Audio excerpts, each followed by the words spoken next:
Assalamualaikum warahmatullahi wabarakatuh. Baiklah, sebelumnya perkenalkan saya Adi Putra Andika, mahasiswa Universitas Jambi, Prodi Matematika, Fakultas Sains dan Teknologi. Nah, di sini saya akan menjelaskan salah satu artikel tentang penggunaan metode SEM pada suatu kasus dengan judul Analisis Multigroup Structural Equation Modeling atau SEM dengan studi kasusnya yaitu Indeks Kepuasan Konsumen terhadap Data BPS. Nah, yang pertama, kita masuk ke pendahuluan. SEM merupakan suatu metode analisis yang digunakan untuk mengetahui hubungan kausal antara variabel-variabel laten dan variabel-variabel teramati. Bolen tahun 1989. SEM menjadi salah satu metode paling populer dalam analisis multivariat, terutama dalam ilmu-ilmu sosial.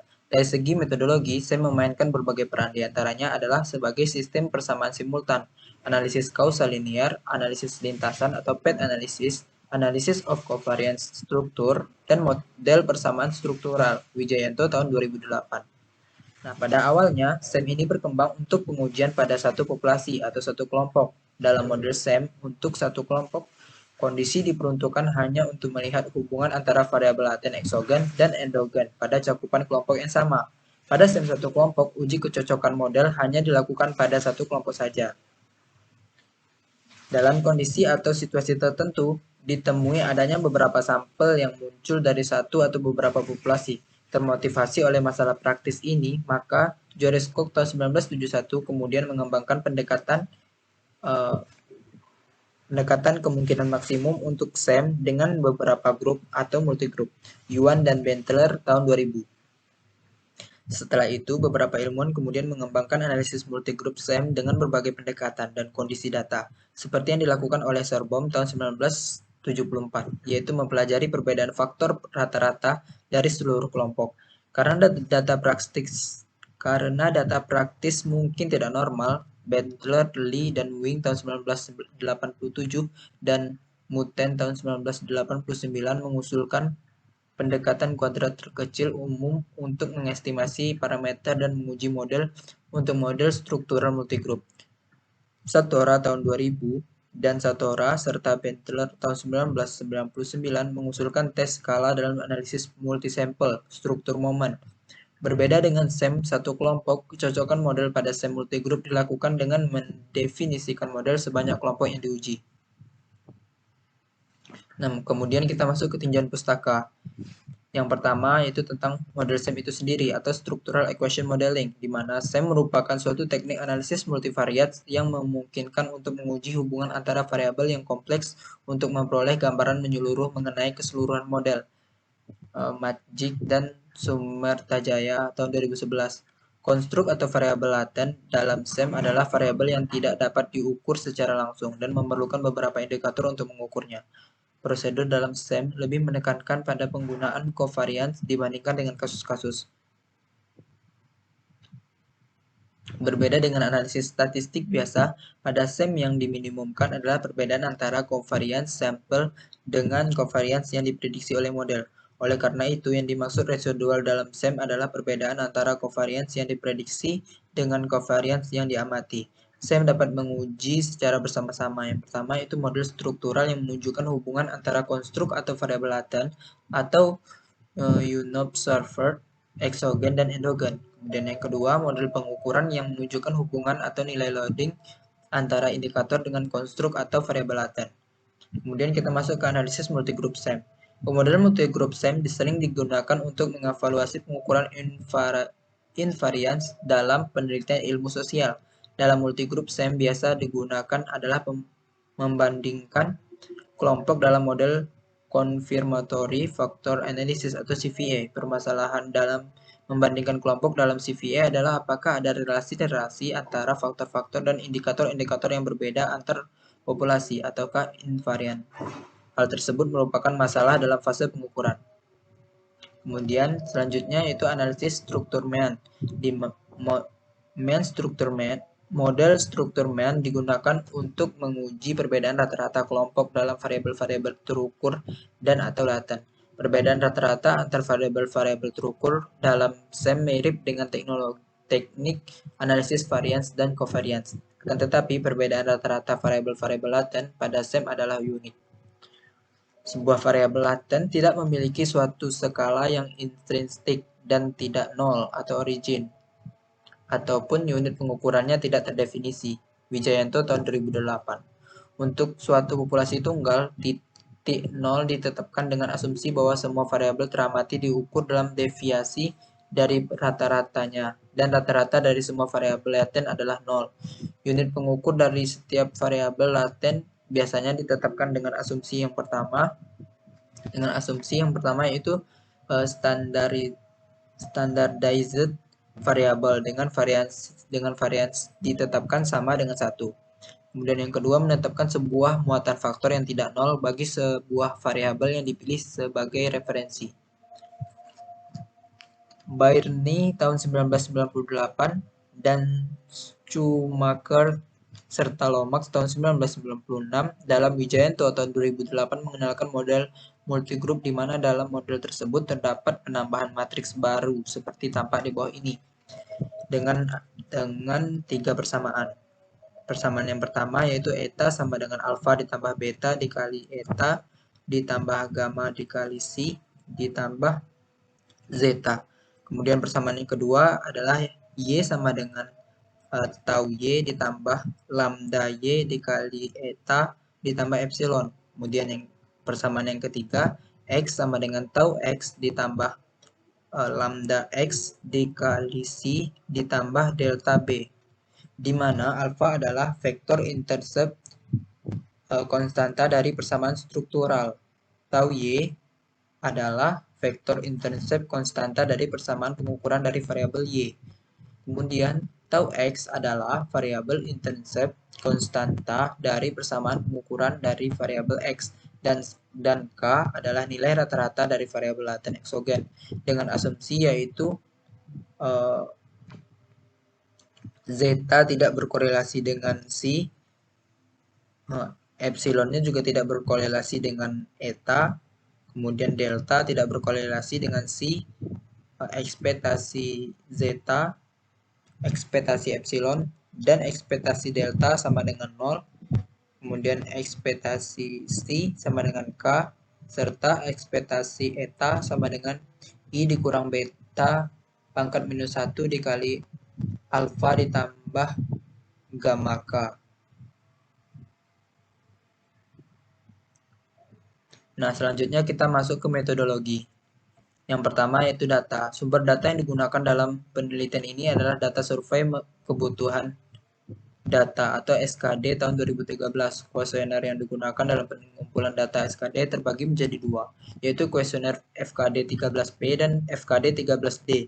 Data yang digunakan dalam penelitian berasal dari kuesioner FKD 13P. Responden dalam survei tersebut adalah mereka yang datang langsung ke unit pelayanan statistik terpadu atau PST.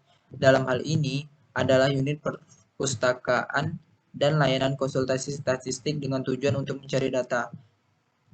Sampel yang digunakan dalam penelitian ini adalah seluruh responden yang tercacah pada BPS Pusat. Jumlah responden untuk data laki-laki berjumlah 467 responden dan data wanita berjumlah 399 responden. Variabel-variabel yang digunakan dalam penelitian secara jelas dapat diberikan sebagai berikut. Nah, dapat kita lihat pada tabel 1, yaitu variabel-variabel dan indikator-indikator penelitian. Dapat kita lihat pada tabel tersebut terdapat dua buah variabel laten. Yang pertama yaitu harapan atau disimbolkan dengan C, kemudian kinerja disimbolkan dengan eta. Dapat terlihat juga indikator dan skala seperti yang telah tertera pada tabel 1 tersebut.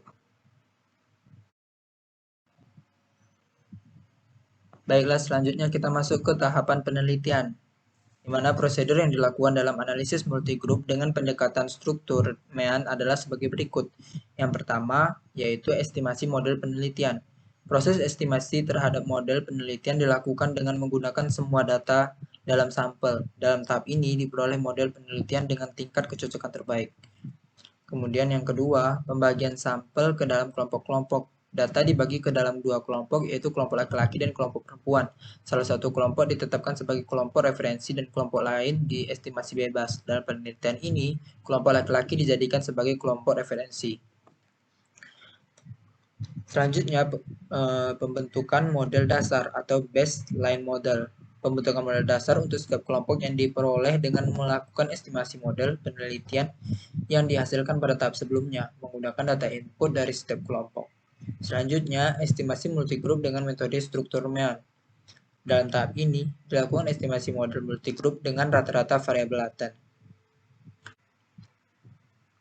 Baiklah, selanjutnya kita masuk ke hasil dan pembahasan. Pada tahap pertama, dilakukan estimasi model penelitian dengan menggunakan seluruh data yang ada dalam sampel berdasarkan perhitungan diperoleh hasil sebagai berikut. Terlihat pada tabel 2 yang merupakan hasil evaluasi model penelitian, di mana di sini terdapat uji kelayakan dengan 7 uji kelayakan, yaitu yang pertama chi-square atau x kuadrat dengan cut off value-nya diharapkan kecil dengan nilai 121,94 dengan keterangan kurang baik dikarenakan nilainya yang tidak kecil, tidak sesuai yang diharapkan. Kemudian selanjutnya ada AGFI, AGFI standar RMR, RMCEA, NVI, kemudian CVI dengan nilai cut value dan keterangan seperti yang telah tertera pada tabel 2. Berdasarkan tabel tersebut, dapat dilihat bahwa model masih belum fit walaupun nilai GFI, AGFI, RMR, RMSEA, NFI, dan CVI-nya sudah baik. Oleh karena itu, diperlukan modifikasi terhadap model. Hasil dari modifikasi model tersebut dapat dilihat pada tabel berikutnya. Nah, di sini dapat kita lihat hasil evaluasi modifikasi model awal penelitian tertera pada tabel 3. Dapat kita lihat di sini untuk ukuran kelayakannya yang 7 tadi seperti pada tabel 2, namun pada keterangan di sini semuanya baik karena dari nilainya sudah sesuai dengan yang diharapkan.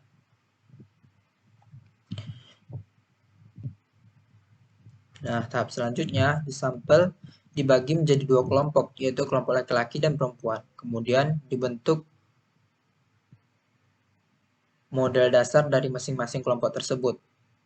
Nah, model dasar untuk kelompok laki-laki. Hasil analisis awal untuk menentukan kelayakan suatu model dapat dilakukan dengan membandingkan dengan cut-off value masing-masing ukuran kelayakan model. Hipotesis awal yang digunakan adalah sebagai berikut. H0 model tidak mendekati kriteria ideal atau tidak layak. Kemudian H1 model mendekati kriteria ideal. Identifikasi kelayakan model dapat dilihat pada tabel berikut. Nah, tabel 4 ini menyajikan hasil evaluasi model awal kelompok laki-laki dengan 7 ukuran kelayakan memiliki keterangan 2 buah ukuran kelayakannya yang tidak baik, yaitu RMSA dan chi-square karena nilainya tidak sesuai yang diharapkan dengan cut-off value-nya. Nah, berdasarkan tabel di atas dapat dilihat bahwa model masih belum fit. Oleh karena itu, diperlukan modifikasi terhadap model. Setelah dilakukan modifikasi terhadap model, diperoleh hasil sebagai berikut. Nah, pada tabel 5 dapat kita lihat hasil evaluasi modifikasi model kelompok laki-laki. Sehingga semua ukuran kelayakannya memiliki keterangan baik. Karena nilainya juga sudah sesuai yang diharapkan pada kolom cut-off value. Kemudian, berdasarkan hasil pada tabel 5, maka dapat dilihat bahwa model dasar kelompok laki-laki setelah dilakukan modifikasi sudah memenuhi kriteria kelayakan model. Diagram jalur pada model kelompok laki-laki dapat dilihat sebagai berikut. Nah, gambar 1 ini merupakan diagram jalur model kelompok laki-laki. Variabel laten harapan dibangun oleh 5 indikator yaitu RES-PH, ReLIA-H, Tang-H, Asrun-H, dan MPH. Koefisien loading dari masing-masing indikator adalah 1, 1,12, 0,91, 0,75, dan 0,94. Dari nilai koefisien tersebut dapat dilihat bahwa variabel indikator reliability memberikan kontribusi terbesar terhadap variabel laten harapan dibandingkan dengan indikator lain. Begitu juga pada variabel laten kinerja. Variabel indikator reliability memberikan kontribusi terbesar. Kemudian kita masuk ke model untuk kelompok wanita. Hasil analisis awal untuk menentukan kelayakan suatu model dapat dilakukan dengan membandingkannya dengan cut-off value masing-masing ukuran kelayakan model. Hipotesis awal yang digunakan adalah sebagai berikut. H0 yaitu model tidak mendekati kriteria ideal atau tidak layak. H1 model mendekati kriteria ideal atau layak. Identifikasi kelayakan model dapat dilihat pada tabel berikut. Nah, tertera pada tabel 6 tentang hasil evaluasi model awal kelompok wanita. Terlihat di sini hanya satu ukuran kelayakan yang keterangannya kurang baik, yaitu C-square atau X kuadrat.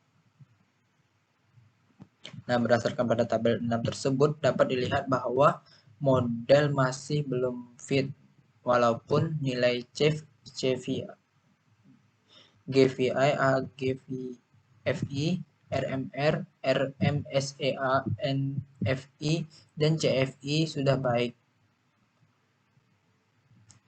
Oleh karena itu, diperlukan modifikasi terhadap model. Hasil dari modifikasi model penelitian dapat dilihat pada tabel di bawah ini. Nah, terlihat pada tabel 7 mengenai hasil evaluasi modifikasi model kelompok wanita. Terlihat di sini ukuran kelayakan ke-7, ukuran kelayakannya memiliki keterangan baik karena nilainya sudah sesuai yang diharapkan pada kolom cut-off value. Nah, berdasarkan tabel 7, maka dapat dilihat bahwa model dasar kelompok wanita setelah dilakukan modifikasi sudah memenuhi kriteria kelayakan model. Diagram jalur dari model kelompok wanita dapat dilihat sebagai berikut.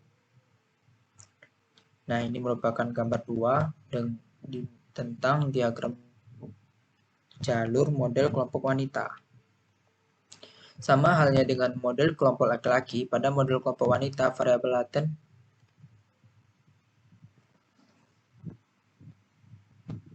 Nah, berdasarkan tabel 7, maka dapat dilihat bahwa model dasar kelompok wanita setelah dilakukan modifikasi sudah memenuhi kriteria kelayakan model. Diagram jalur dari model kelompok wanita dapat dilihat sebagai berikut.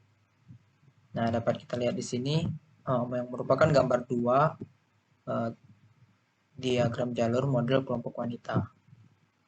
Sama halnya dengan kelompok laki-laki, pada model kelompok wanita, variabel laten harapan dibangun oleh 5 indikator, yaitu RESPH, ReLIA H, Tang H, dan Asrun H, serta MPH.